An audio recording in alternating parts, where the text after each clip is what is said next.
some understanding on this. Again, final encountercast on Skype, 810-207-1764. Be happy to take your calls, but let's talk about Pokemon, because this week saw some big additions to Pokemon Go, and I actually got wrapped up mostly with the main part of Pokemon Ultra Sun and Moon. So I thought we'd double back onto that since we talked about it for for Checkpoint. What my thoughts now at the end of the campaign were. So, but let's start with Pokemon Go, because they've started adding Gen-3. Yep. Not all at once, mind you. No, I mean, Gen-3 is pretty big. I mean, it itself was 200-something Pokemon. Jesus, really? Does that sound right, Chris? What, Gen-3? Yeah. Yeah, about 200 Yeah. Because it did replace all of Gen 1 and 2. The original Gen 3 games, you couldn't find a whole lot of Gen 1 and Gen 2 in there. I mean, there were certain... Right. There's like always Zubat. Or Magikarp. Yes. You know what I mean? Like, there were a few, but this did seek to kind of... I'm sorry, there's 135 Gen 3 Pokemon. Oh, really? Okay. Okay, I mean, that's... Not even as much as the original. I don't think any Gen has as much as the original. No, they never did over 150. I don't think I thought when they did Unova that they got pretty close to 150. What Gen is that? 4 or 5? 5. 5? Yeah. Well, because pretty early on there was talk that they would be adding 156. So barely. You got me. See, I knew that there was one. Half of those are legendaries. He's not joking. No, you're not wrong. Yeah. Well, no, I think the 6 above the 150 definitely were all legendaries. Yeah. No question. But how many legendaries existed in that gen? Because you had there were so many. There was Reshiram, Zekrom, and there were more. At least 10. Could you get Kyurem? I don't think you could get Kyurem until the second game. Until Black and White 2. Oh, you could still get it. You could get Kyurem? Not like the special forms, but you could definitely get it. Okay, all right. So there were those 3. Then there was the Tornadus, Thundurus, and Landorus. That was another. There's 6 right there. You had probably 2 mythics in that. What were the? Hold on, I almost got it up. Victini was one. Yes, Victini. Victini was one. What was the other one? Was Shaman in that one? X? Oh my God, I think you're right. I think it was Shaman. Fuck, I think you're right. It was Shaman. I think it was. I think that was 4. Hold on. Really? I think it was 4. I think it was Shaman. Or was it Gen? It was Genesect. Genesect. That's what I meant. It was I couldn't think of the Genesect. real That's name. what it was. All right. Generation 5. You guys had the Swords of Justice, right? Yes. Well, no, we didn't even say that. I didn't even get to those. Yeah, because you had. Oh fuck, you did. You had Calladio, fucking Verizon. Verizon. Coleon. Yep, and the fucking stupid piece of shit one. The Terracon. Terracon. That's it. Yeah. Yep. God, there were so many fucking legendaries. Forces of Nature. You did say those ones. The genies. The Tau Trio. You mentioned those. Tau Trio. That's the Kyurem and Zekrom. Oh yeah. Okay, yeah. And the Weather Trio. Yeah. Actually, that's it. Because then Generation 6 pops up. Weather Trio was definitely Gen 5 though. Yeah. That's the Forces of Nature. Oh, okay. Thundurus, and Landorus. Yeah, I think it was probably Generation 4 then that had the most, because that had the Gigases and all that in it. Oh, you also had was Regigigas added in 5? That was 4. That was 4. Yeah. Positive. Are you sure? I'm looking Regigigas? Yep. Regigigas was not part of the original Gigas trio. Right. And then the Gigas trio was Gen 3. Oh, shit, you're right. So it was Gen 4 that Regigigas was a thing. Yeah. That's right. God damn, Pokemon. You fuckers. Pokemon. Right? So Gen 3 being added, which, by the way, I've gotten all 3 of my starters. I've got Torchic, Trico, and Mudkip. Yep. There's some legit... I am excited to catch some of the new Gen 3. Have you been able to find a confirmed list of the 50 that were added? No. There's like a bunch on Reddit. I'm sure that there is. But another, I got a Ralts too. That's cool. That's super cool. I've only gotten dumb ones. I got a Wurmple, a Zigzagoon, and a Roselia so far. Oh, okay. I did get 2 Ho-Ohs though, 100% capture rate. Wow. Nice. Ho-Oh is really easy to hit. Like when you're spinning the ball. Oh yeah, I'm sure his hitbox is Oh massive. my god, when you're spinning the ball, the actual circle on the screen takes up almost everything. Oh, I bet. It's very hard to actually miss him. I've actually not even seen a Ho-Oh raid up. Oh, really? Yeah. Did you know that the raid timers now, at least for the legendaries, are only 45 minutes? Really? Yeah. Like if you're not there or close to when they pop, like you're probably gonna miss out. Oh, wow.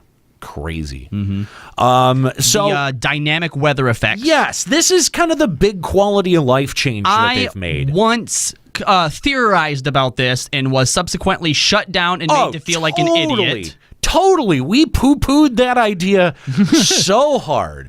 And that's the thing is that I've got to say, like, I'm so impressed. Niantic really impressed me here. This is a really inventive way to use API from like, and like the National Weather Service and stuff. The perfect game for it, right? Like if there was any other franchise that you were to use this for, this is it. So, have you guys heard anything about this extreme weather conditions? No. There's a screen that'll pop up that says, oh god, I can't even find it, but like, if there's extreme weather conditions, like it's so hot, it's so windy, or it's so cold, it'll pop up and saying like Pokemon are fleeing and they have taking cover from the adverse weather conditions. You know why? And I don't know if that's because, and if that when that happens, if you just can't play anymore. And I'm trying to actually look that up right now. That is, I'll be interested to know because, and I'll be able to figure out because we get high wind warnings around here all the time. I'm sure that we're gonna get severe snowstorm warning at some point or another. Right. And what I think that is, when it's mild weather, this is supposed to encourage you to go outside. But if there's extreme weather, you can't. If there's you shouldn't be going outside. You should not. Exactly. Like, can you imagine? Like, hey, flood warning in your area, but look at that Gyarados that just popped. Like, people would drown themselves. The dumbest people would drown. You know what? Hang on. Group of 10-year-olds freeze outside playing Pokemon Go. Niantic, let's rethink this because this is Darwinism at work, and maybe we need this. Maybe we need a couple of the dumb ones to go out and drown themselves trying to catch, fucking Please don't. lantern or something. Let's the podcast formerly known as Final Encountercast does not condone trying to trick people into killing themselves through Darwinism. What's cool about the weather, though, like, for example, it's cloudy right here right now, right? So some types have been, like, assigned to each weather. Obviously, ice, for example, when it comes to snow.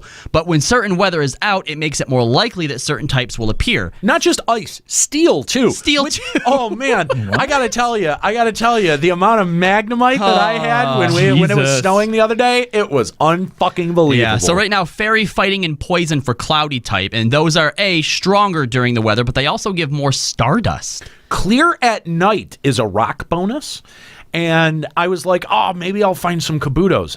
I had 99 fucking Omanites. It was the same way during there was a rock event that, remember when that was out, and it was all Omanites but never Kabutos. Yeah. But I don't know. I'm actually having fun with it. I think that the background animations that they put in are really... Have you seen the snow one yet? Yes. Oh, it's looks clever. So cool. It really does. It looks very good. And they've also... I've noticed that they've backed down some of the graphic fidelity and made it like first of all, I can sub-window Pokemon Go, so I can have like the Discord running below it. Oh, okay, yeah. And so you can, it now like stretches and shrinks a little bit more properly, and as a result, it loads way better. And it keeps, like you're right, too, because now that I've been here the past, week or so, I've noticed that there's a lot more Pokemon up at any one time. One of the things that you complained about, Chris, was this fact that, when you get moving too fast, all the Pokemon despawn, they never respawn, right? I still get that sometimes, but it's not as often now, and I think just in general, I tend to see more things up around me at any one time. Have you been playing at all since these changes? No. Okay. I've almost deleted the app. You've almost deleted the app. I was going to say I deleted the app, but then you'd be like, oh, show me the phone. And I'm like, No, oh, actually, it's still there. I wouldn't have. So you probably could have got away with that. Someone probably would. Oh well. Now you have said before, and I the same thing happened to me during Gen 2. Are you gonna stay out of it, or do you think us talking about it and doing things is gonna make you want to get back into it again? No, I think I'm just gonna delete the app and just never play it again because I just don't find any enjoyment in playing the game anymore. Oh, so that's too bad. I basically, because look, a few months ago, if they would introduce this stuff like with the gym battles, I probably wouldn't have cared and been like, this doesn't really add much to the game at all. But I've sort of embraced it more as a mobile game and less as how I play Pokemon. And it's basically just this thing that I do in my spare time, maybe once or twice a day, and it's become a lot more enjoyable that way. Yeah. I mean, every once in a while, me and the girlfriend will make like a day out if we're going to get a raid thing, but otherwise it's absolutely just a thing you do in the background every once in a while. Yeah, it's like, dude, and I'm starting to realize that maybe I've had the wrong approach to certain games, like Pokemon Go. I mean, it was very compelling early on to have it open all the time and to well, because that's how you play Pokemon, right? You dedicate your entire existence to it. That's not. I don't think that has to be. I mean, Probably just because not. that's the way that I did it. We did it. We did it. I was up till 3 a.m. shiny breeding. Were you really? Yeah. Jesus Christ. Did you? I got it. Oh, nice. Yeah. What'd you get? Shiny Litten. How many hatches? 360. Okay. I mean, I have. It's not the worst. How's your Porygon? Let's not go there. What are you at for Porygon? I have no idea. I've lost count. I've got to be over 1,000 though. I'm at the point now where I only do 18 a day though. I just put in the Pokepelago and leave it. Wow. Is your Pelago fully? It is. Well, not on Ultra Sun and Moon. I haven't done the one where you can EV and XP train yet because I'm not to that point yet. Yeah. But yeah. So, all right. Well, I, in terms of quality of life, also, I don't know if you noticed. Did you notice that you can make parties now? Yes, that's right. You can. Yeah. Yep. Which is cool. You can have up to 5 different parties, which I think is a really good. Yeah, because we got we showed up to one of the OHOs late and only had like 20 seconds left, and to just be able to swipe left and there's your party, it's so much easier than going through and trying to select everything. Oh my God, right? It's terrible. So yeah, I think that some of those quality of life updates that they put in there are really awesome. I think changing the charge attack into an actual button instead of doing the press to hold thing. Yes, that was a godsend. Also, like I think that we've been kind of concerned about the way that Niantic might be continuing to develop Pokemon Go. As they move on to stuff like the Wizarding World of Harry Potter. Yeah. That this weather update was one that took me by surprise. Now, granted, I'm not reading, the Sylph Road all the time anymore and stuff like that, but this really took me by surprise, and they added something that I thought was really inventive. And impossible. Do you think, though, that we might actually see abilities start to be added? Ooh. Swift Swim, or I think based on the way that they implemented Slocking, where it doesn't even have, or it has a quick attack move, but it does 0 damage to kind of circumvent its large CP boost by the shitty ability it had in the normal games.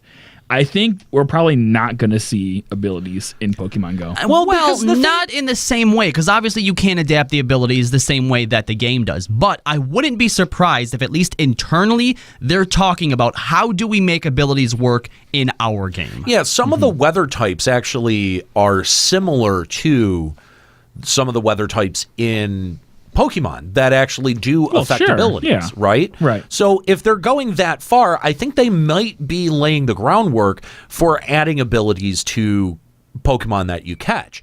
And then that way, it makes it a little bit easier to understand how you could take a Pokemon from Go, bank it, and then put it into the game, right? There would be natural restrictions on it, much like there is transferring up a Gen 1 Pokemon to, Gen 7, right? Like, did they say they're going to try to make Pokemon Go turn it into bankable Pokemon?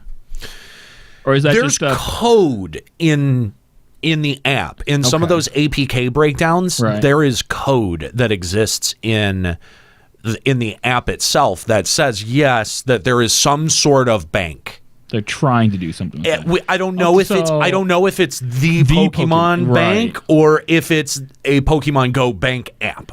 Okay. That's not clear. That probably makes a lot more sense. But it has led people to kind of go, well, what if you could take Pokemon that you caught in Pokemon Go and transfer them over?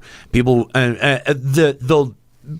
those that say that's stupid would be right if there would be no way to change IVs, right? So the stats, you've only got 3 IVs that you're concerned about in Pokemon Go, right? So if everything that you bring over is only a 3 IV Pokemon, and you've got bottle caps to be able to change the IV values, then that actually makes it kind of fair, because it would be pointless if the only thing that you could ever bring over ever is 3 IV Pokemon with 2 abilities.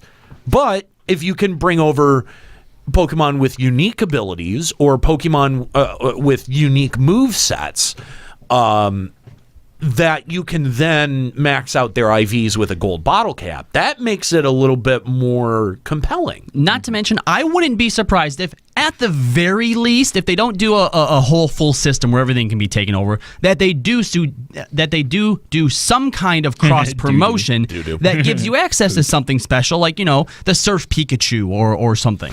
Yeah, that's the other thing. I mean, imagine taking something that is unique to Pokemon Go. Let's say one of Santa Hat Pikachu. a Santa Hat Pikachu, or one of the Witch Hat Pikachus, right? And transferring those over to the bank, and then suddenly you can play with them in the game. That would be actually kind of legit and kind of cool.